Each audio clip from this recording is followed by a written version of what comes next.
Bonjour, bienvenue sur News Immo. En cette période de confinement, nous allons aborder forcément la crise qui s'organise autour de cette pandémie au niveau de l'immobilier et des promoteurs immobiliers. Aujourd'hui, nous sommes avec Christophe Bousquet, président d'Azur Réalisation, promoteur sur la Côte d'Azur. Aujourd'hui, Christophe, bonjour. Bonjour Julien. Ça fait 4 semaines, un petit peu plus, que la France est confinée. Comment ça se passe pour les promoteurs immobiliers? Alors aujourd'hui c'est très simple, tout est complètement à l'arrêt aujourd'hui pour plusieurs raisons. Depuis l'annonce du confinement, le 17 mars, l'ensemble des chantiers se sont arrêtés. Donc nous n'avons quasiment plus d'activité sur nos chantiers pour des raisons sécuritaires. Les notaires ont fermé pour de bon nombre leurs études par mesure de protection pour les collaborateurs et les signatures n'étaient plus possibles jusqu'à il y a très peu de temps. Les clients sont tout naturellement attentistes et le marché est complètement à l'arrêt aujourd'hui et nous n'avons, à part quelques demandes de renseignements, que très peu d'informations ou d'éléments qui permettent de penser que aujourd'hui les clients sont prêts à signer tout de suite. À cela, les banques sont pour l'instant aujourd'hui en train d'essayer de soutenir l'économie, donc les demandes de crédit se font également au ralenti. Donc les promoteurs que nous sommes ont au début du confinement essayé d'avancer et d'anticiper sur une éventuelle reprise qui tarde. Donc aujourd'hui nous avons beaucoup de collaborateurs au chômage technique, le temps de savoir à quel moment nous allons pouvoir repartir et de quelle manière. Bien que certaines annonces soient faites, la situation est relativement complexe et nous ne savons pas comment elle va évoluer par la suite. Effectivement, c'est la grande problématique à aujourd'hui.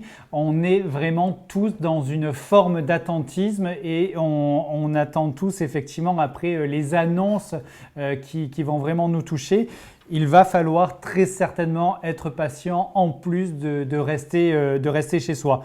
Dans votre métier, il y a plusieurs aspects. Comment est-ce que vous gérez en l'occurrence la relation avec vos acheteurs à l'heure actuelle ? Alors, c'est assez délicat aujourd'hui parce que nous avons des délais à respecter. Il faut savoir que cette crise du Covid-19, du coronavirus, n'a pas été inscrite comme un cas de force majeure.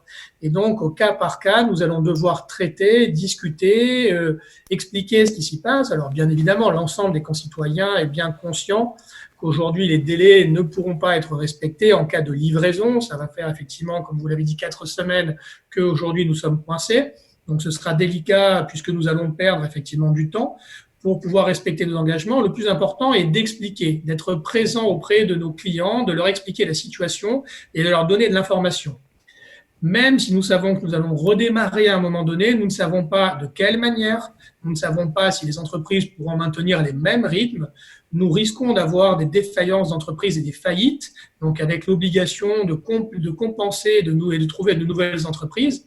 Nous ne savons pas si certains acquéreurs qui devaient signer vont signer, faute de crédit, faute de perte d'emploi ou tout simplement. Donc, les délais vont se rallonger aujourd'hui dans une mesure que nous ne sommes absolument pas capables de maîtriser et d'appréhender.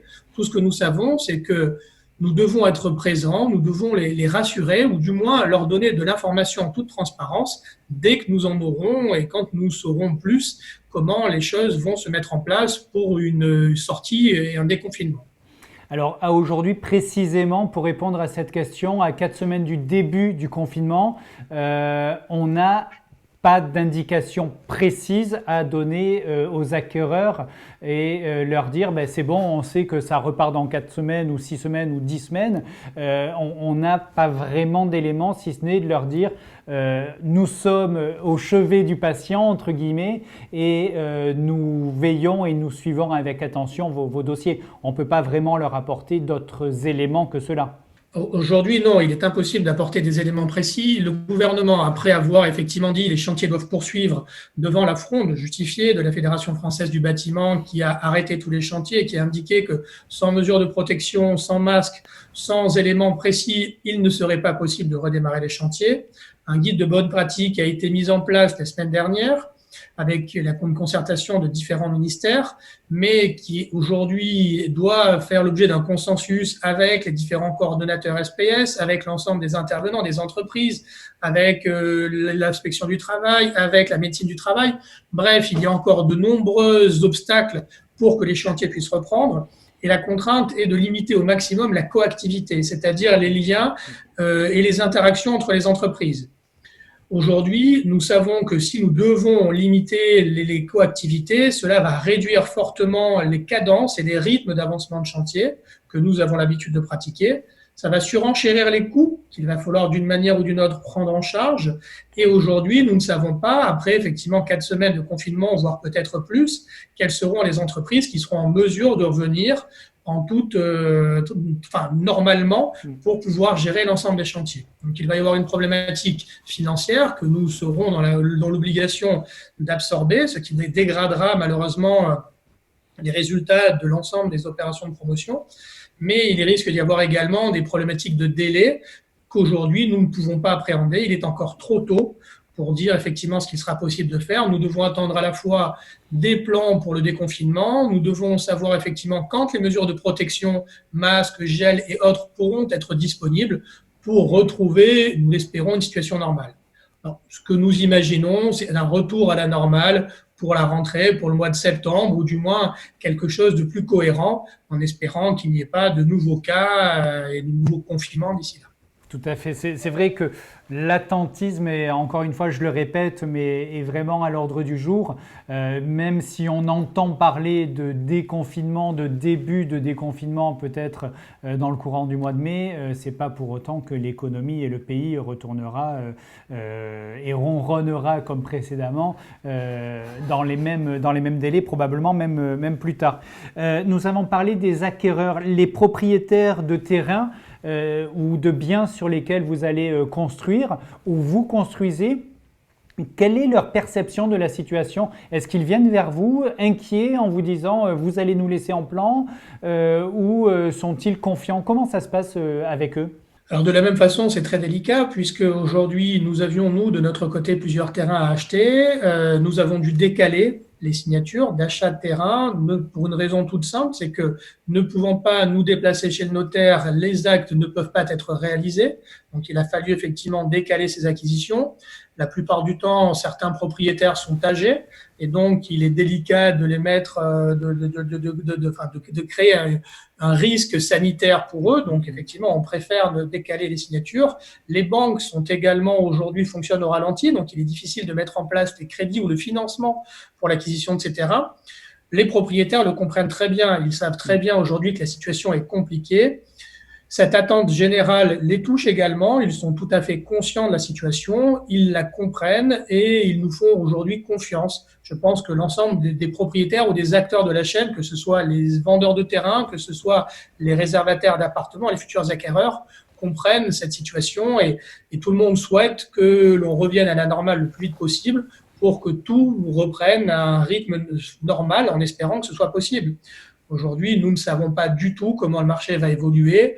Plusieurs pronostics sont imaginés par certains économistes ou certains commercialisateurs. Aujourd'hui, il est difficile de pouvoir se projeter, d'imaginer quel sera le scénario réel.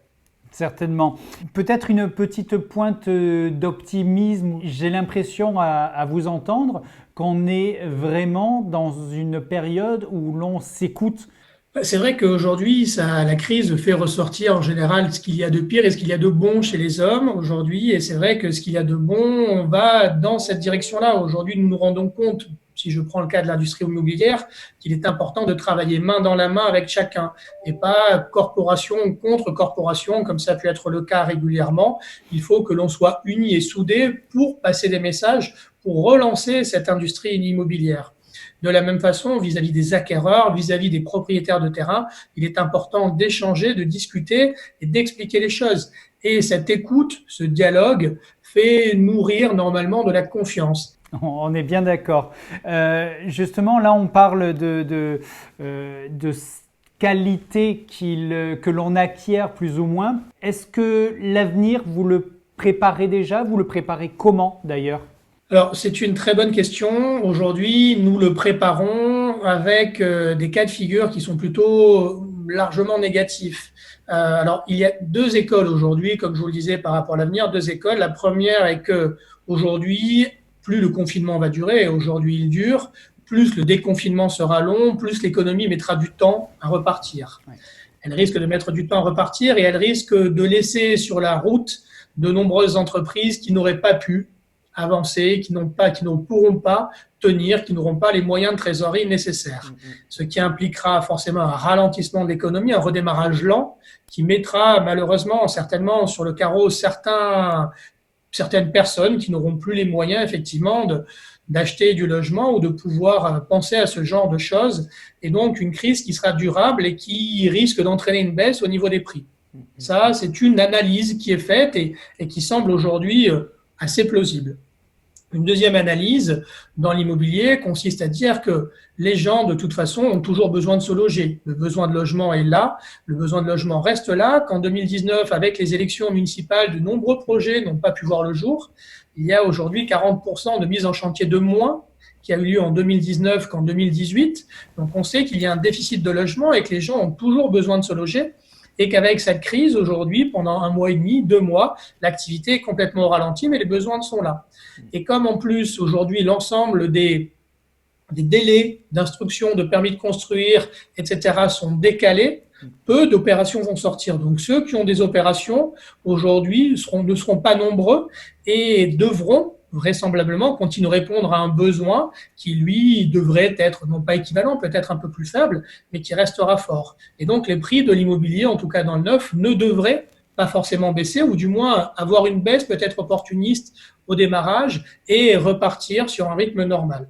Donc, ce sont effectivement les deux cas de figure. Nous, à notre niveau, nous anticipons éventuellement une baisse en nous disant, voilà, nous prenons les cas les plus défavorables pour nous dire si jamais le marché venait à se retourner, comment nous devons nous positionner, comment devons-nous réagir.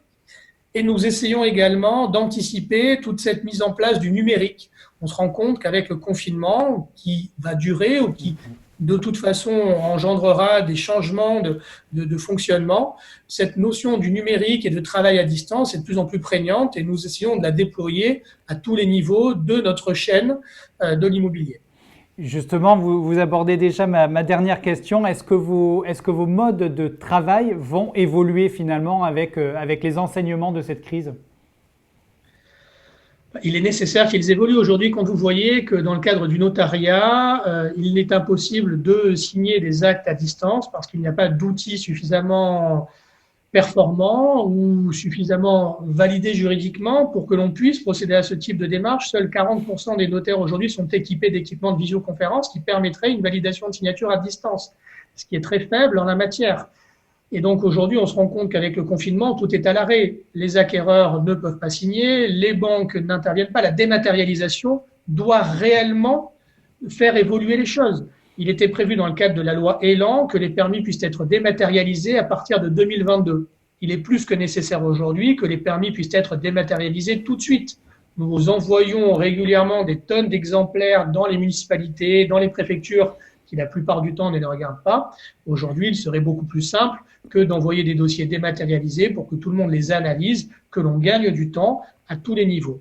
Il est important véritablement de réfléchir de cette manière-là, que ce soit pour les banques, pour les notaires, pour nous, dans notre profession, à tous les niveaux, pour gagner du temps et pour fluidifier les démarches.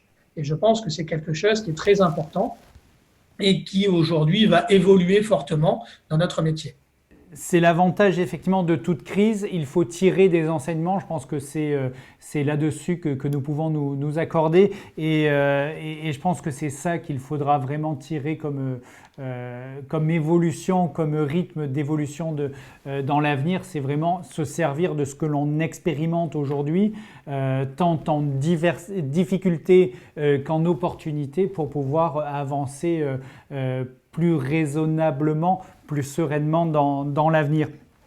Que peut-on vous souhaiter aujourd'hui pour les mois et les années à venir ? Pour l'instant, nous savons qu'il y aura une vie différente après le Covid, après cette crise du Covid. Nous espérons en tout cas pouvoir la passer du mieux possible. Nous espérons qu'il y ait le moins de casse possible pour nous, pour l'ensemble de nos concitoyens.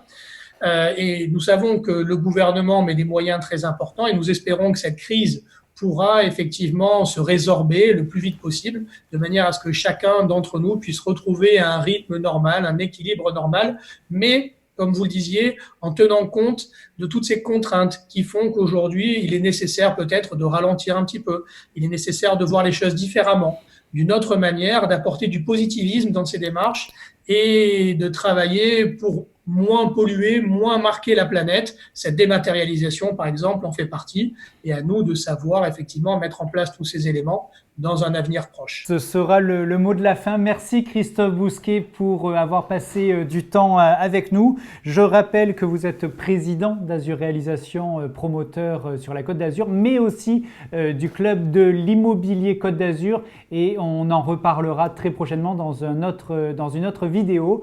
Christophe Bousquet, merci beaucoup, prenez soin de vous et à bientôt. Merci à vous, à bientôt, au revoir.